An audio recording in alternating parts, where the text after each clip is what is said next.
So, Amanda, thank you so much for coming on the show. Thank you for your beautiful book, your authenticity, your beautiful writing, the way that you have expressed grief and shared parts of your life in this wonderful book.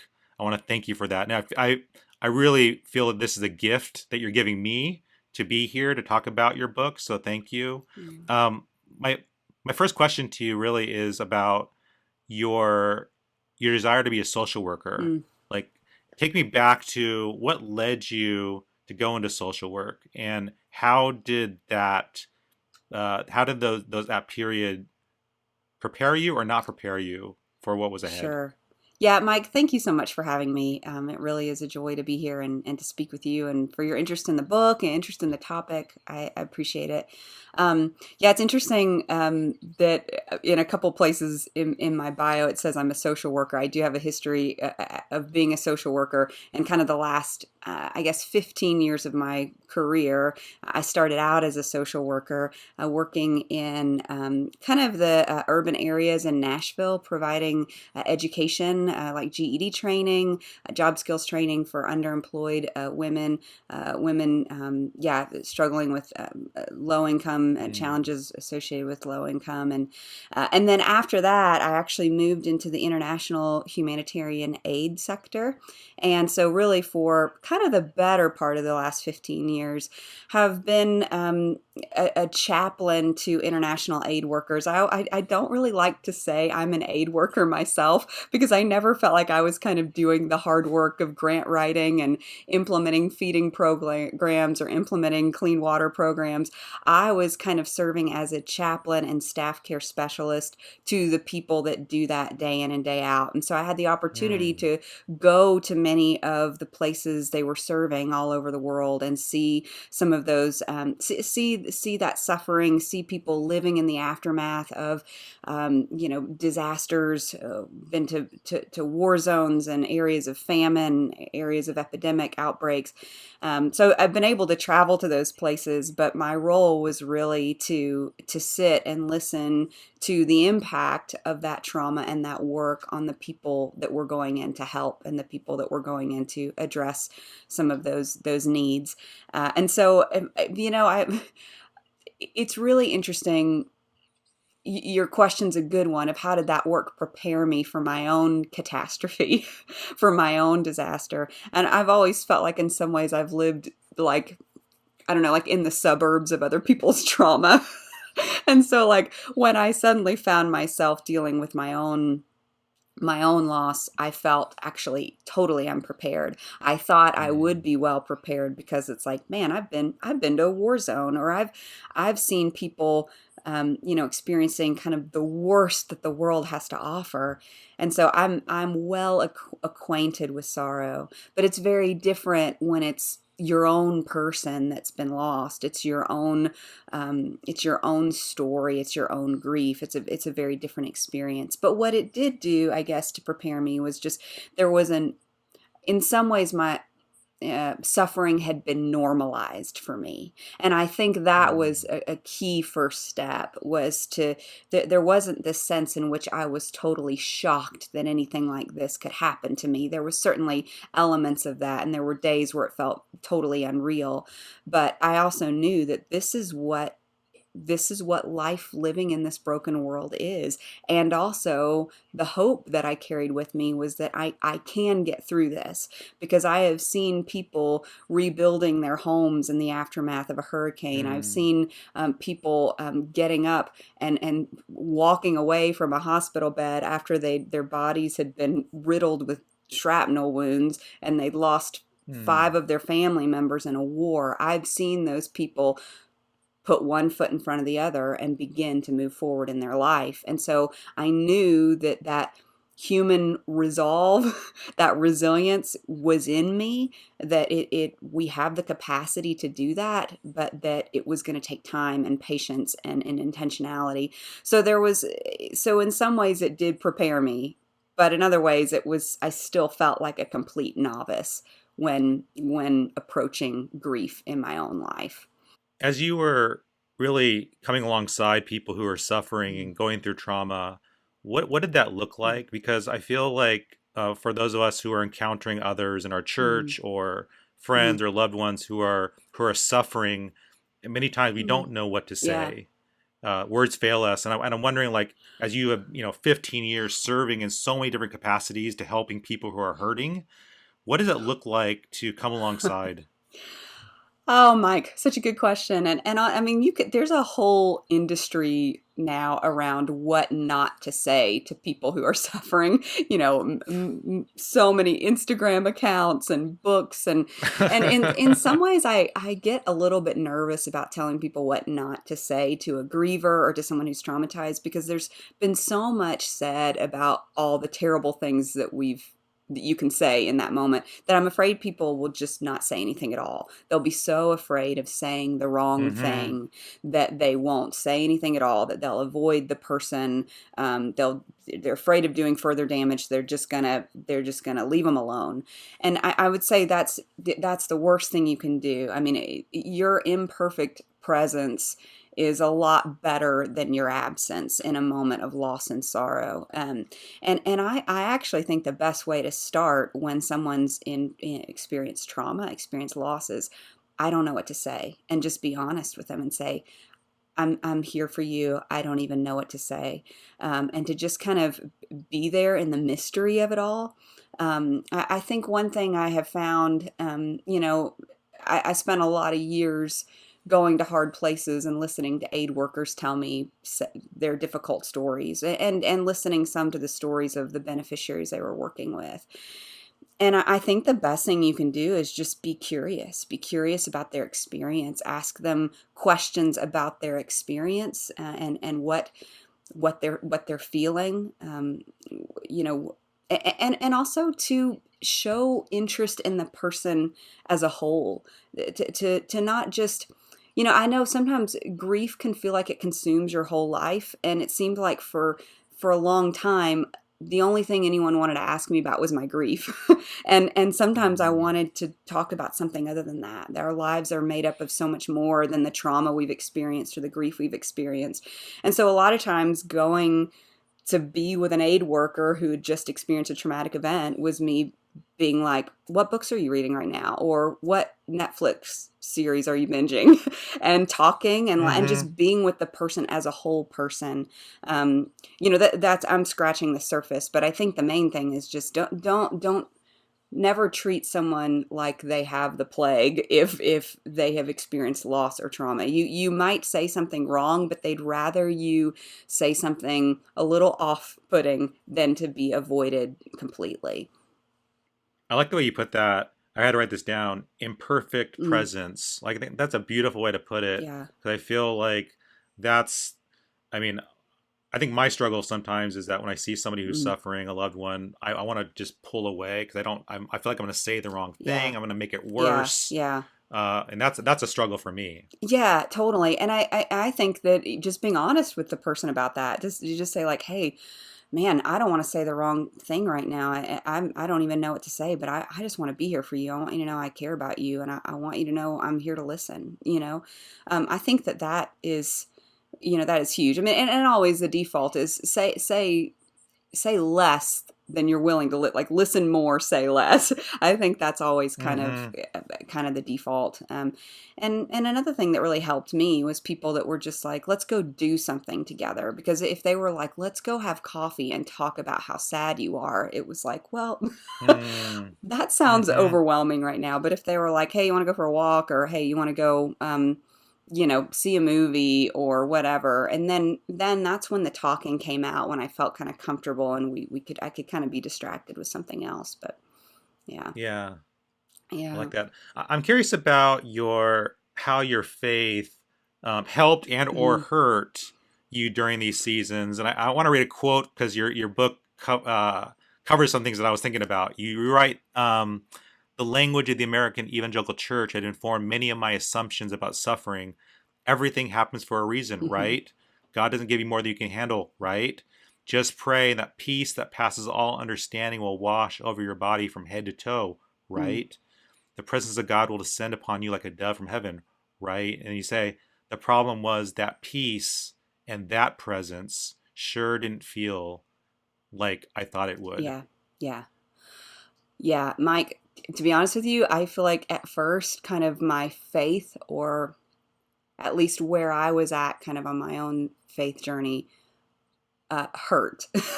Meaning it didn't make things easier for me, and it may have even made things worse at first, because I had this whole slew of expectations of kind of what suffering was supposed to be like for a Christian. So I thought that immediately I would find some sense of meaning in my suffering. I thought that there would be all kinds of redemptive purpose to my suffering that would become apparent to me from the get-go. And mostly, I think the biggest one is that, there's such an emphasis in the American evangelical church on that personal, individual, one-on-one relationship with Jesus Christ, that I thought I knew what that relationship was supposed to look like in grief, that it was supposed to Mm. be like that I was going to sense his presence all the time, that it was going to be this otherworldly peace that passes understanding. And I mean, sure enough, it was a peace that passes understanding, because I didn't understand it at all. I didn't understand what I was feeling. I didn't understand why God felt so absent. Why did I just it's strange. I tell people the thing that surprised me the most about grief was how uncomfortable it was. Meaning, Mm. I was so uncomfortable. I mean, it was like torture. The grief was just like torture, and there was no relief. But the way on the back end of things, the way I think my faith, like the true message of Scripture and the true message of Christianity actually helped me, was because there's so much in the Bible about the mystery of sorrow and the mystery of suffering, and the just it, the Bible makes a lot of space for sorrow, for anger, for fear. It makes a lot. It almost seems to indulge it in some ways. This the calling for the wailing women to come and just wail aloud for days and days and days when Israel is suffering, and even the way God steps bodily into the sorrow of the world. And you have this incredible kind of scene of Jesus arguing with God in the Garden of Gethsemane, saying that I don't want to go Mm. through this. This is too much. And just kind of the mystery of that, of like, why, how can God be good and all of these things still happen? And the Bible doesn't necessarily give an answer to that, but it does respond with God being present with us. And I think that to me is what kind of, in some ways, pulled me out of the darkness, to say all of these things that people promised me, the silver linings, the good feelings, the clarity on the purpose of everything, none of that is true, and none of that's going to happen. But God suffered death. My God subjected himself to death, to the worst form of suffering. God tells me I'm allowed to cry. God tells me I'm allowed to be angry. God tells me that the world is evil and broken, and this isn't how it's supposed to be. It's just so affirming of grief. And I think in the end, that's what kind of really reaffirmed my faith and made me Mm. think this story is almost too unbelievable to be true. It speaks so much to our sorrow and so much to our loss, and I was completely barreled over by that. What I thought was also beautiful about your book, as you kind of were writing about lament Mhm. in scripture, you point out like the very first book of our Bible, which is probably the book of Job, Yeah. that is a whole story of lament. And then you point out that like a third of our Psalms are Hmm. lamenting Yeah. Psalms. Um, that really shook me because I never really thought about it that way. Yeah. Yeah, it's interesting. Yeah, the scholars think the first book of the Bible ever written was, written down and collected, I guess. It was Job, which is just a book about suffering and the mystery of suffering, with really no answer as to why we suffer. And just kind of the beautiful mystery of that, the tenderness of God's choice, and kind of making that his first communication and written word to mankind. But I don't know if you feel this way, Mike, but the more I read through my Bible as an adult, the more I'm like, oh yikes. I'm kind of familiar, like this is becoming real to me now that I have a 3-year-old that's wanting to learn Bible stories, and it's really hard to pick Mm-hmm. Bible stories that are 3-year-old appropriate. So Yes. you spend a while thinking, What kind of book is this?" It's like violence, death, exploitation, yada yada. But I also think that, like, man, what if the stories God told us were just happy, easy, miraculous, fluffy, light, fluffy stories? Mm. He's getting into the muck and mire of what it means to be human and showing us who he is, in the midst of that. And I have found that, now that I've experienced more personal suffering, to be really powerful. Yeah, it was funny. Like when my kids were really little, I remember like, I had like the children's kind of story Bible. Like it kind of gives you like a positive look, at Totally. some of these stories, Yep. you know. But some of them, like, gosh, like Noah's Ark, I'm like the whole scene is just tragic. It's like, how do you? So you're like, you're kind of like talking about the Yeah. animal. You're not really Yeah. getting into the Yeah. details. Look at that cute zebra over there. Meanwhile, Yeah, humanity is being snuffed out. Like, yeah, it is, yeah. you go through the list of the stories that are like, oh, Zacchaeus climbed in a tree to hear Jesus. That's pretty cool. And, you know, or like the story of Yeah. Abraham and Isaac is pretty great until, Abraham goes to sacrifice Isaac on the Mm-hmm. altar. And anyway, Mm-hmm. but like I said, I think I am learning that, like, God wants to tell the hard stories because he wants to reflect the Mm-hmm. reality of life in this world. And in some ways there's a real blessing in that our text, like our holy text, doesn't shy away from that stuff. You mentioned the absence of Hmm. God, and in those moments of lament, those moments of grief, um, and I wonder if we can kind of talk about that because I find that in those moments where you're maybe having a crisis of faith alongside this Hmm. trauma, and you're crying out to God, and you're looking at the Psalms as an example of like, here's David or whoever the writer is Right. crying out to God, like, God, where are you? And you find comfort in that, like, yes, where are you, Hmm. God? Um, and you're continuing with this ritual of going to church on Hmm. Sunday, Hmm. but now like it's not feeling the Hmm. same. Like you're like almost getting upset at the praise songs Yeah. because you don't feel like Yeah. praising God. Yeah. I um I'm probably going to get in trouble somewhere for saying this, but I think there's been a lot of emphasis in the last, well, I don't know, 30, 40 years of American evangelicalism on, you heard it said, it's not a religion, it's a relationship. It's not a religion, it's a Right. relationship. And that, I understand the heart behind that, and I'm not trying to kind of knock on that we Mm-hmm. do have this intimacy with God that is not about, kind of, rote legalistic obedience, but at the same time, I think we have downplayed the importance of religious practice. And by what I mean by that is kind of these habitual liturgies of life with God, of being part of a communal institution that believes in something bigger than the one individual self. And so much seemed to, growing up, just because of the kind of subculture I was a part of, so much seemed to depend on my own one-on-one relationship with God. I mean, I've heard worship directors say, at a church service, be like, draw a circle around yourself. It's just you and God in this moment. And it's like, okay, like, I Mm-hmm. get that they're trying to convey an Mm-hmm. experience of intimacy. But at the Right. same Right. time, like, what saves you when that kind of one on one connection feels cut off is the religion, is the institution of the church, the community of the church, saying there's 100 other people in this room that believe right now. Even if you don't believe, stay with Mm. them. In the same way that it's the institution of marriage that kind of saves my relationship with my husband when we're not really kind of clicking. If it only Mm-hmm. depended on our kind of mutual feelings of affection at any given moment, we might not be together anymore. And so I think finding that balance and just saying, there, a religion comes with a list of creeds, it comes with a list of statements of belief, it comes with rituals, it comes with habits, it comes with accountability, it comes with community.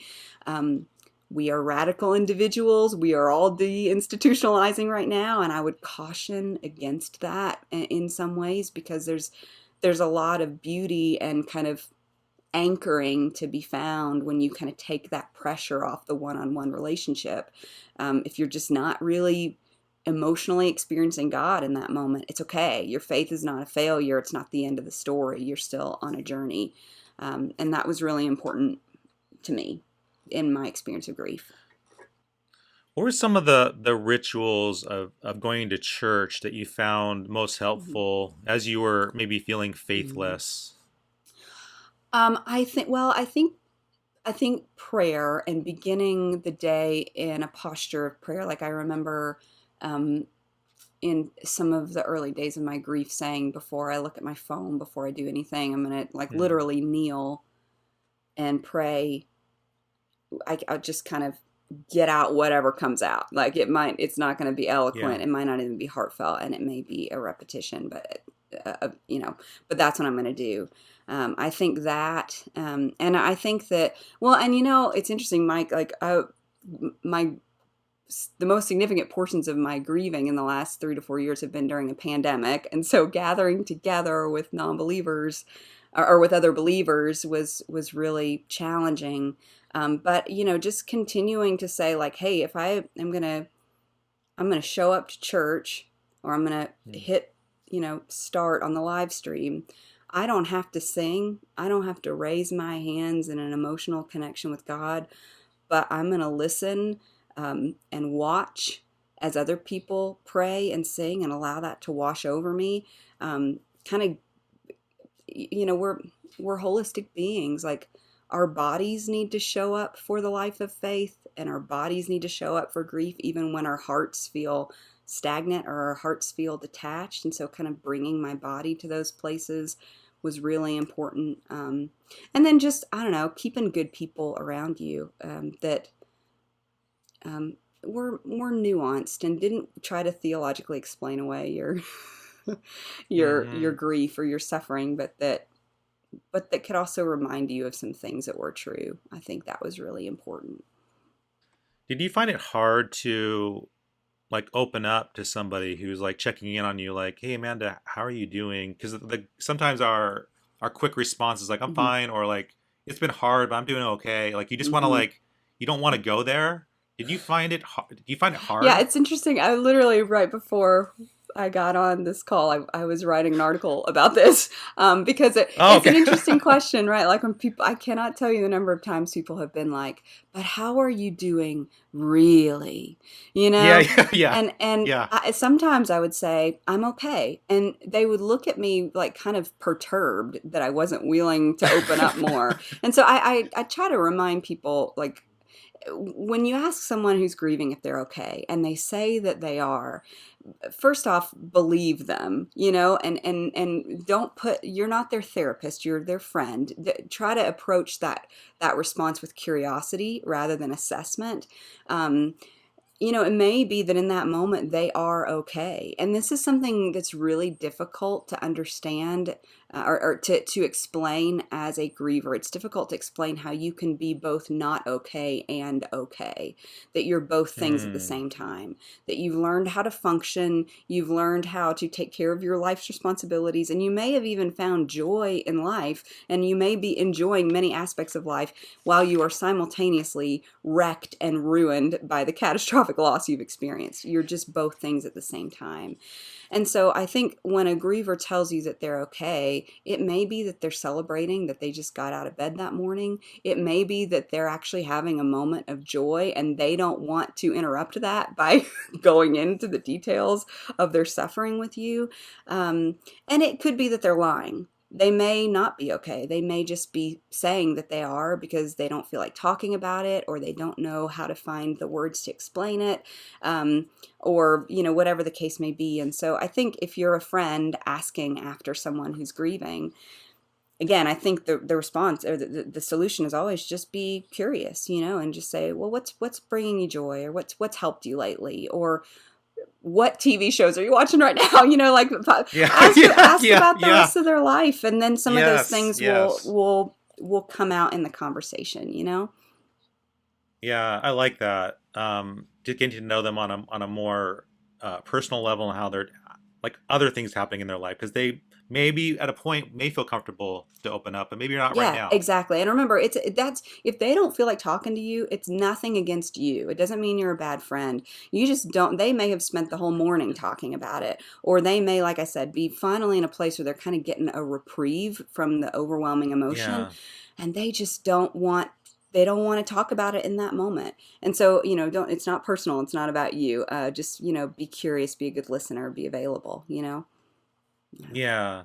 Yeah, and also like I guess if you haven't established that sort of deeper connection with that hmm person, they may not be as willing to open up right now to Yeah, you. yeah. It's a really intimate thing to share how you're doing in grief, and it takes a lot of energy to actually just receive condolences. I've found, and that's why grievers often hide and don't want to go out or want to be alone. And I'm an introvert. I wanted to be alone a lot to kind of recharge, and that's okay. It's okay to kind of sometimes grievers do need to have space, but always reminding them that you're available, I think, is a really practical way to help. Yeah. Yeah, because I feel like sometimes like you get those questions and you're maybe at Mhm. church and like this is not the I place know. where I'm ready to I go there. know, It's I not know. not And the like right there's time. I had just had a baby when I lost my sister, and so it's like my baby would be like crying. Oh, I'd be trying to take care of my baby and be like, "But how are you really?" I'm like, "I'm holding a crying baby." Like that's how I am right now. yeah, Like yeah, I'd yeah. really now's not the time to talk about it, um but I will say that I by and large had just a really beautiful and wonderful experience with people offering comfort and offering presence. A lot of people have had terrible experiences with that, and I have just really awesome, sensitive, wise friends that knew how That's to love me awesome. well through that. So, That's yeah. beautiful. What did you find like most comforting like as you were and still are going through this Mhm, mhm, process but initially in the very beginning as people were dropping food mhm. off and just coming by, what did you find just most helpful? Yeah. I think what was really helpful was people, because it's hard, and people are like, let me know if you need anything, and that's okay. Like, that's helpful. Um, But it's kind of hard to figure out what you need in the beginning. You don't really know. And so I had a few friends that would just either do the thing, like so friends that would stock the fridge while I'd be, back in my hometown Hmm. taking care of things. Or I had some friends that said, we'll come over any night this week that works. We'll get a babysitter, we'll bring food, and we'll sit and you can talk as long as you need. Just tell us when. And it was awesome because there was one day where I felt like I was ready to talk and wanted to talk. They came right over and we talked for 3 hours, and it just all came Hmm. out.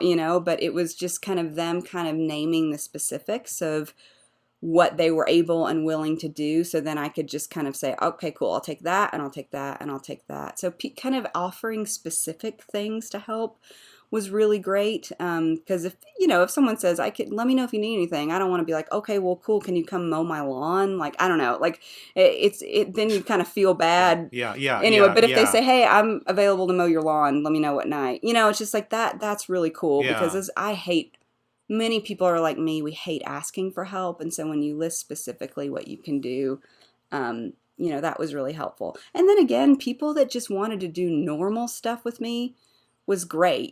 People wouldn't invite me to like birthday parties for a while because it's like, oh, she probably doesn't want to come to a birthday party. And it's like, yeah, I do. I want to come to a birthday party. Like, I want to do something normal. So just being yeah. treated like a normal person is really important too. When did you start to write this book? Because in the midst of all this, in the midst of your grieving, you're taking on a huge project to write about grief. That might have been a bad idea, Mike. I still sometimes think like it was too soon. That if I were to have written the book maybe 5 years later, maybe I'd have all kinds of awesome nuggets of wisdom and advice to give because my grief would have aged a little bit, and maybe I would have some more perspective. But I think the reason I ended up writing this book is because my sister and I were actually working on a book idea together before she passed away, and so I was kind of in book proposal mode already. Hmm. And then obviously, I was kind of journaling a little bit about my grief and just writing what I was feeling and experiencing. But then I think kind of the big game changing moment happened when I was just scrolling through a news feed or my Facebook feed. You know, it's like your phone, it's like the algorithm knew I was grieving or something. And it sent me this article that was like strange grief rituals from the past and Hmm. around the world. And I started just reading about the way generations past have processed their grief and the strange rituals that they incorporated into their grieving process. And it kind of unlocked all these emotions in me that were there, but I didn't really know were there. And it just really got me curious. And so just kind of on my own accord, I started just doing a lot of research on my own and listening to podcasts and reading books about grief rituals from around the world, grief rituals from the past that have died out. Um, and right about that time, COVID-19 happened.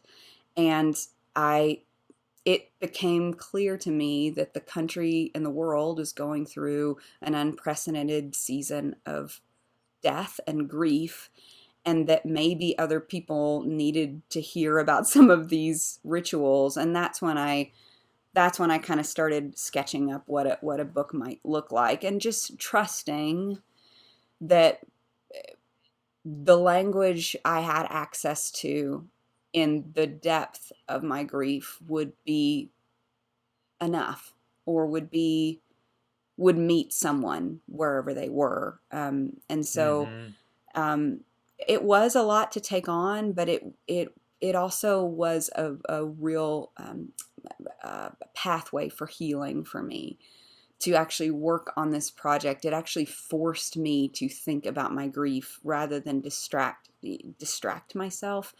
And I mean, I'm the queen of Mm. distraction and numbing and circumventing. And so I think being forced to engage actually daily with my grief was something I really needed. And so I am glad I did it. I just wonder sometimes if the wiser path would have been to wait a bit longer, but I guess it's too late for that. Here we are. So, Yeah, well, I'm glad you wrote it because I think, and you even talked about it in your book, like it being fresh in your mm, mind. You're writing about grief in a certain way yeah, that you can only write about it when it's fresh. yeah, And you quoted like C.S. Lewis, like in Grief Observed, about mm, grief. And I'm wondering, like, were there other writers or yeah, books you were looking into to help you? yeah. Oh my goodness, there are some books that really, I think, I mean, there were some really old, dusty books I found in my university library that I'm like, I don't think the book's been checked out in like 40 years, but like it lived at my house with me, and you know, I read every page and tons of notes. But there are other people that have written. Brandy Scalace is a woman who a medical historian that wrote a book called Death's Hmm. Summer's Coat, and is all about kind of the way we view death throughout the ages. And that book was that again, that was one that was really kind of a launch point for me to start thinking about this. You know, Philippe Ariz wrote his you know, famous kind of this huge textbook on grief, The Hour of Our Death, that gave me so much insight on, you know, the history of grieving rituals. But then there are, you know, the authors that many people are familiar with. C.S. Lewis's Grief Observed did not disappoint. It was, you know, I'd never read it before, and I was like, well, there's a lot of hubbub about this book. I wonder how it's going to be, and it delivered. I mean, it really was beautifully poignant. And Nicholas Wolterstorff wrote a similar kind of book in that it was written in the immediate aftermath of his son's death, and it's a bit meandering and a bit kind of Hmm. even, I don't want to say nonsensical at times, but it's just him processing in real time, and I cannot recommend it enough. Nicholas Wolterstorff.